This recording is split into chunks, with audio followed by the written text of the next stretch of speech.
Hello, avec vous Asma Niang, l'international judoka marocaine dans la catégorie de moins de 60 kg. Tout simplement, je suis très fière de m'aligner dans la qualification directe, donc dans le top 18. Avec l'autre Olympiade, c'était un gros pari, parce que je suis arrivée à Rio à 34 ans et dans le top 14, et puis là, voilà, encore une qualification directe pour pouvoir libérer le quota continental.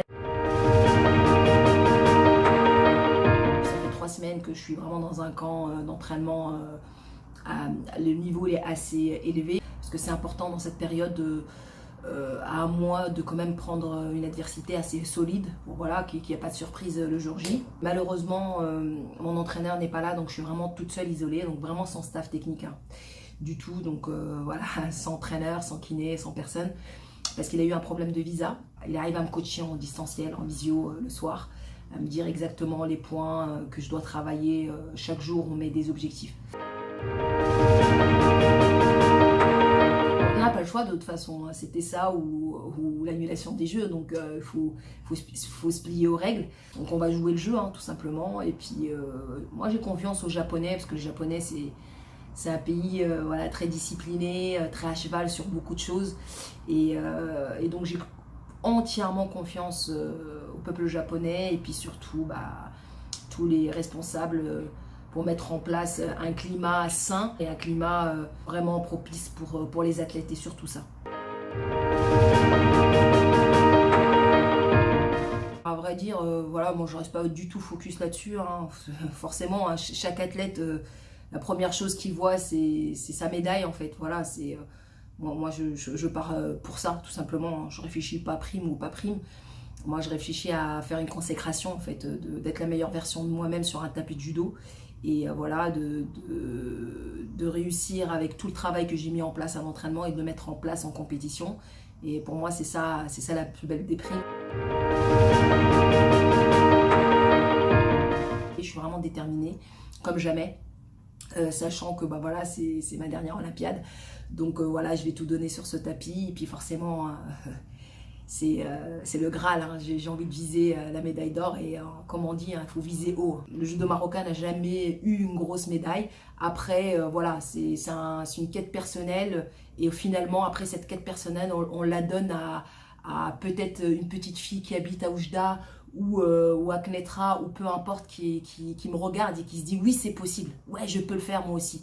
Et moi, c'est mon seul but, c'est de pouvoir me concrétiser pour donner le rêve à d'autres.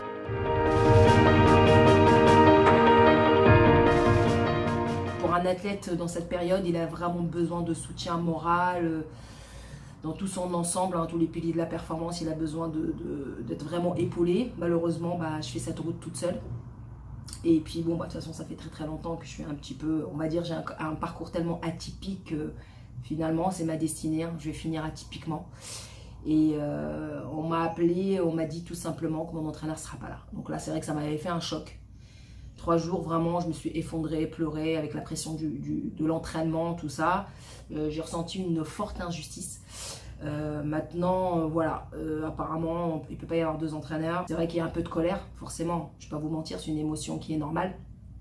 Maintenant, mon entraîneur, il ne me lâche pas. Et ça, je le remercie pour ça. J'ai pris une décision exceptionnelle, savoir que j'ai vraiment décidé de monter toute seule. Donc là, si vraiment il ne vient pas, je monterai toute seule sur le tapis. Pour être le jour J, il faut vraiment limiter tous les parasites, il faut être vraiment focus. Et puis je vais vraiment mettre en place les choses pour être dans ma bulle, ressentir le flow. Tout le monde sait ce que c'est, le flow, c'est vraiment un état de grâce pour un athlète. Et donc, Inch'Allah, je vais beaucoup travailler pour ça, dans ce sens.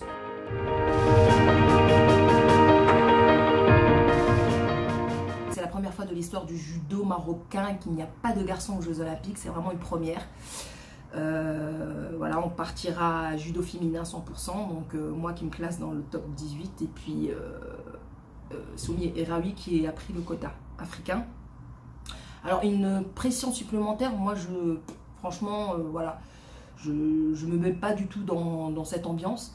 Voilà, moi je trouve que c'est une opportunité déjà pour elle, parce que voilà, c'est ses premiers jeux, et puis moi tout simplement, honnêtement aujourd'hui je pense que j'ai vraiment plus de compte à rendre à personne, mis à part à moi en fait.